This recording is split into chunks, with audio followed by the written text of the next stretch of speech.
This YouTube video got 7 million views in 7 months, and it's talking about getting hair transplants in Turkey because they're so much cheaper than getting them in the US. If you're thinking about a hair transplant, but before you book your trip to Turkey or Mexico for a cheap fix, please watch this video. My name is Dr. Swati Kannan, and I am a hair transplant surgeon out here in California, and I see way too many patients who come in for corrective procedures because they regret the transplant that they did abroad. In today's video, I will break down what makes a hair transplant natural and long-lasting, and why some options overseas can leave you with more problems than the hair on your head. So make sure you watch this video till the end, and you'll learn why this result is not a good one. When it comes to hair transplants, there's two main techniques.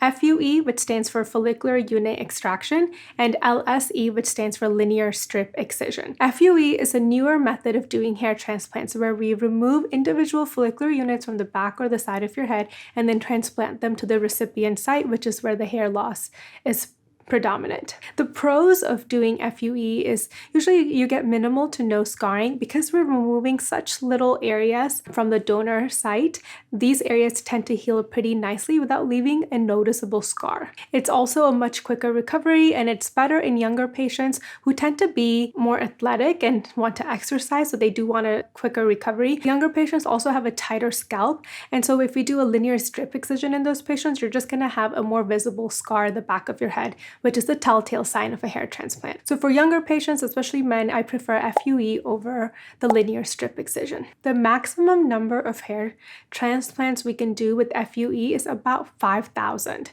So whenever patients go to Turkey and they get like 4,500 units transplanted, that's a lot of hair transplants that most patients don't really need. So if you're young, you really need to think ahead and preserve those donor sites in case you need a second hair transplant down the road. LSE, like I said before, stands for linear strip excision, and this is where we cut out basically a strip of skin containing hair follicles from the back of your head.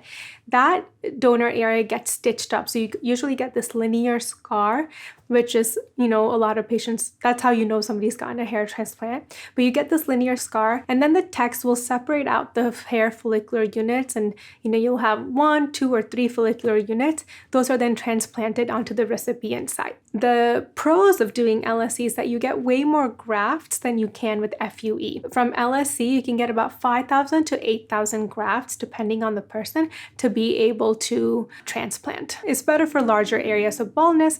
It's also something that's better to do in an older patient than a younger patient, because older patients tend to have more lax skin, therefore that scar may not be as visible. LSE is also a decent option for women because of the fact that we usually have to shave to be able to do FUE. So instead, if we just take out a strip, yes, you will have a scar, but usually your long hair will hide it. However, I still tend to do FUE for women for the most part, just because the recovery is much faster. In some patients, we can actually combine FUE and LSE to maximize donor grafts. In order to understand hair transplant, we first need to understand the scales for determining the type of alopecia or the severity of alopecia that you have. Alopecia is another term for hair loss, and the most common form of alopecia is androgenetic alopecia, which is usually the reason why men want hair transplants. We use something called the Norwood scale to classify the stages of male pattern baldness. Stage 1 and 2 is usually very mild hair loss. Typically, I don't like to do a hair transplant for stage 1 and 2. Typically, we can handle these in other ways. Additionally, if you are at Norwood scale 1 or 2, you're usually on the younger side and your hair loss pattern hasn't been fully developed, so I don't really recommend doing a hair transplant under the age of 25 for this very reason. In younger patients, if we tend to jump the gun and do hair transplants really early on, then we're going to lose that precious donor hair graft sites, and you're going to have a patchy look as you get older. And the reason is your transplanted hair does not respond to hormones like your normal hair. So your normal hair is susceptible to further hair loss due to the influence of androgenic hormones. However, the transplanted hair is not. So if we have a chia pet of hair transplants in the front of your scalp, but the rest of your hair starts receding as you get older, that's going to look incredibly weird. This is why I don't really transplant in younger patients under 25, or if you have a Norwood scale of 1 or 2. The ideal time to consider a hair transplant is when you're at the Norwood scale of 3 to 5. This is when you have developed a clear pattern of hair loss, but you also have enough donor sites for us to be able to perform a hair transplant. At stages 5 and 6, while we can achieve pretty good results, you're not going to have a thick hair density just because we would need a lot more grafts to be able to give you thick hair density. So the results are good, but the density won't be as full as when we do hair transplants at Norwood scales 3 and 4. And at stage 7, which is complete baldness pretty much, and we can still do transplants, but we're mainly going to use the hair transplants to be able to frame your hairline and your face, and we're not going to be focusing on creating density up at the top just because we wouldn't have enough hair transplants to do that. So to put this into perspective and people that you have actually seen. So this is Prince William. He is at a Norwood scale 7, and it seems like he hit this stage pretty early in his life. So it would be tough to give him a full head of hair if we did a transplant at this point. However, on his wedding day, he was around a Norwood 3. And so if we had done a transplant at this time, it would have been a lot better. His brother, Prince Harry, was a lot smarter. He ended up doing a hair transplant at around Norwood 4 and 5. And you can see he got really great results and his hairline looks very natural. So I would estimate that Prince Harry got about maybe 3,000 grafts transplanted onto the frontal hairline and a little bit onto the frontal portion of the scalp. They didn't really touch the crown, probably because they didn't have enough hair transplants. So his crown is probably still balding a little bit. However, most of his hair still looks very nice, dense, and natural. By the way, if you're finding this video helpful, please hit the thumbs up button and subscribe to my channel so you can stay tuned for up-to-date videos. Let's say you are somebody who is, in their late 20s and you're considering a hair transplant. Should you get a lot of grafts or should you be a little cautious? I tell my younger patients, I know it's really tempting to get as many transplants as possibly can when you're younger to have that dense look.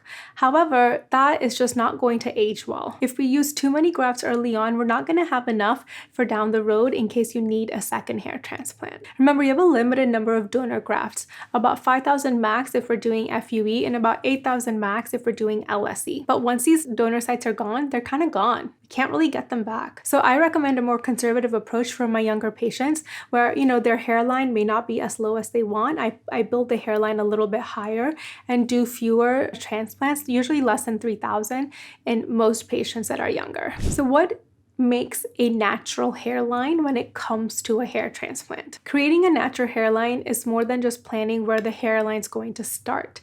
We want to preserve something called the frontotemporal points, and these points are usually in men, but these points are usually when the hairline starts receding. It will curve along the temples and it creates this curved hairline compared to a straight hairline. If you fill these frontotemporal points aggressively, so meaning if you fill right here aggressively, you're going to create a very unnatural hairline and a very unnatural look. Instead, we do want to maintain some natural recession of the hairline that's going to fit with your age and your facial features. So when we look at Harry's hair transplant, you can see that they maintained that frontotemporal hair point, which looks a lot more natural than this transplant from our YouTube video, which is just a straight hairline, and that is very unnatural. For Harry, they maintained that recession line, but they didn't make him look like how he was when he was a teenager, which of course his hairline was a lot lower. So they still maintained his recession a little bit to match his age and to ensure that these transplants will age with him properly. In addition to the frontotemporal points, there's also something called the temporal points, and these are the points that we also need to look at when we're talking about a natural hairline in male patients. For most men, these temporal points are usually right here on the sides of your face, and it's a very sharp angle and drop off that we have to address when we're doing a hair transplant. So if your temporal points are very receded or you don't have much hair in the temporal points and we only fill the frontal portion here, then it's going to look like you have a chia pet here and hair thinning on the sides. So that's why often what I will do is, yes, I will address the frontotemporal points, but I will also address the temporal point and add some hair follicles along the temples so that you have a seamless transition from the front part to the temples. So how to calculate the number of grafts that you need? A rough way to estimate is using the palm, so just this portion here, to measure the balding areas of your head. So the palm of your hand is approximately 50 centimeters squared. And if you want a full natural look but not overly done, we usually aim for 35 to 40 follicular units per centimeter squared. If you want to find out how many grafts you need, you just take the area, which is measured with your palm, times the number of follicular units. So let's say 35. So for example, if the bald area is like this big right here, then that's 50. And multiply that by 35 follicular units per centimeter squared, and you would need about 1,750 grafts. This is a very crude measure. When you come in to see a hair transplant surgeon like myself, we're not going to just take our palms and like measure, actually take out a ruler and measure and make it much more accurate. But I think this is a very crude way of knowing how many hair transplants you need. So usually the exact number of hair grafts needed depend on the area of involvement, of course, but also on the texture of your hair. So if you have curlier hair, you might need less density than somebody who has very straight hair. And then also the color of your hair matters. So for example, black hair is actually harder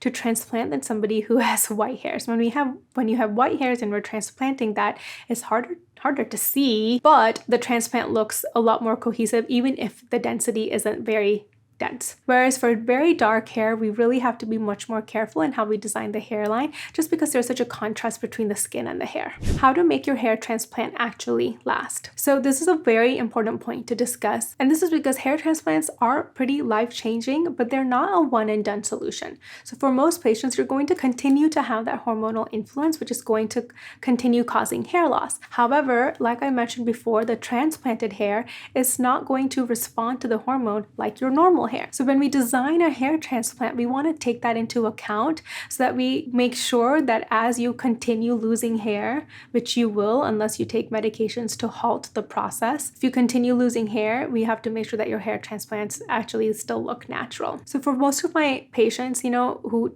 undergo a hair transplant, I do recommend that they start taking medications to decrease the hormonal influence that's going to cause further hair loss. So usually we do this by taking oral minoxidil or oral finasteride. These two medications help with hair growth and halting the hair loss process. I also recommend incorporating PRP or platelet-rich plasma as part of your hair maintenance routine. So for most of my hair transplant patients, I will do PRP on day 1 of your hair transplant because we have evidence that that's going to make your hair transplant actually grow a lot better than if we did not do PRP. But then I also do a second PRP at 1 month after hair transplant and another one 3 months after the hair transplant, and then maintenance every 6 months. I tell people you want to protect your investment, and PRP is one of the best ways to protect your investment. PRP involves using your own blood to extract growth factors, which then cause hair growth. Just remember that if you do use topical Rogaine, you want to hold off on using it before and after the hair transplant, just because we don't want any hair shedding. Usually your doctor or your hair transplant surgeon should tell you when you can resume. If you are taking oral minoxidil or oral Rogaine, that you can continue because there haven't been any issues reported with that. How do we perform a hair transplant, and what is the pain like during the procedure? So it is technically a surgical procedure, and I perform hair transplants using local or tumescent anesthetic, nerve blocks, and something called Pronox. Pronox is a weak laughing gas made of nitrous oxide.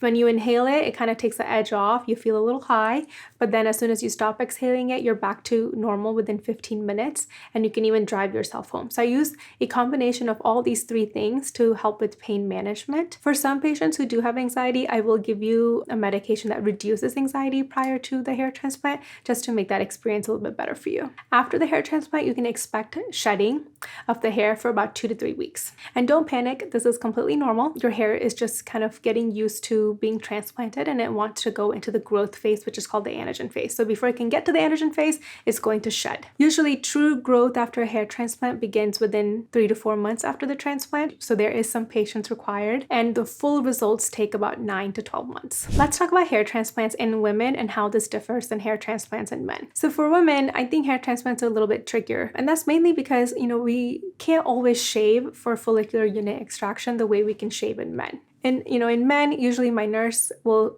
do this fade on the day of the appointment so that the donor site heals pretty nicely and doesn't look abnormal in the healing stages. But for women, we can't really do a fade. So if I'm going to do FUE, I do have to shave that area, and then I just tell them to use extensions or something to help cover as the hair grows. For hair design, women also have different needs than men. Usually, women lose hair kind of diffusely. We tend to preserve the hairline, but the frontal portion of the scalp really loses its hair. When we're doing hair transplants in women, we really want to focus on this portion here for women. So I will kind of concentrate the hair transplants here and then disperse them out slowly. I also need more hair transplants in women than I would need in men. And so if I need more grafts than an FUE can give me, I will sometimes perform a linear strip excision in women to be able to do those transplants. In my practice, I actually use a device called Smartgraft, which is based off of follicular unit extraction. Basically what this device does is it kind of just stores and chills the grafts as we're taking them out. So it does take about 2 hours to take out the hair grafts from the donor area. And so as they're being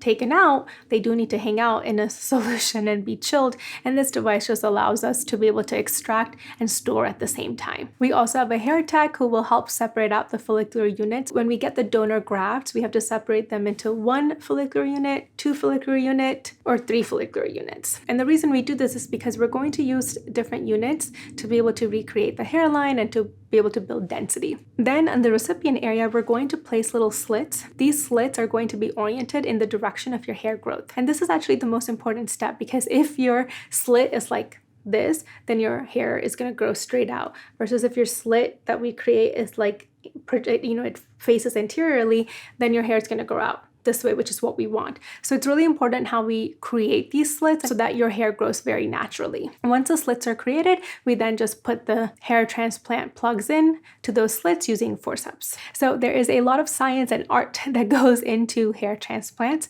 and it's not as easy as just saying, hey, I'm going to get 3,500 transplants for $2,000. So you really, again, you want to do your homework. You want to make sure you go to the right person. In the US, hair transplants can range from $12,000 to $20,000, and sometimes in New York, I think it can go all the way up to like $40,000. So yes, I know it's pricey. Whereas in Turkey or Mexico, you can get hair transplants for $2,000 to $5,000. I'm not saying that all Turkish hair transplant doctors are bad. I'm sure there's actually some really great ones, but because the procedure is so cheap, it incentivizes a lot more people to do these procedures without much regulation. And that's where the problem is. So let's review this hair transplant in Turkey. This is what we started off with in this video. Can you tell me what the problem is? Why does it look so weird? Comment below and let me know. So this hair transplant result at first glance are like, wow, look at that hair density. He looks so much younger. But then as you inspect closer, you will find a lot of problems with this hair transplant and why it looks so unnatural. The first issue is the hairline design. So it is a straight hairline, right? So they just went boop,